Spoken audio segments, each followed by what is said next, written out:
it's our very first world premiere. And with me is the director, Kim Palisok, and please stay after the screening because there will be a Q&A with the talents and the team. As this is the director, and we're all excited to watch some of the Fireflies. Thank you, Sir Ruben. Good afternoon, everyone. We're excited to share with you this film. This film, Song of the Fireflies, has been through a lot. It's been through pandemic, natural disasters. It went through so many challenges, no?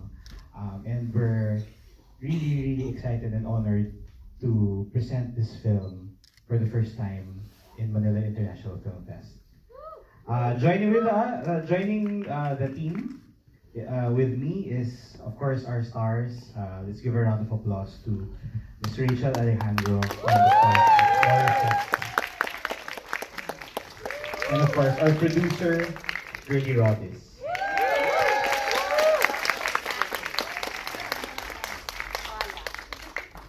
So this is the first time we're screening the film outside of the Philippines. We've done a couple of small screenings in Manila and in Bohol, and this is the first time we're sharing it to a global audience. And we're really excited to share this with you. So without further ado, Oy, Marlo. Song of the Fireflies.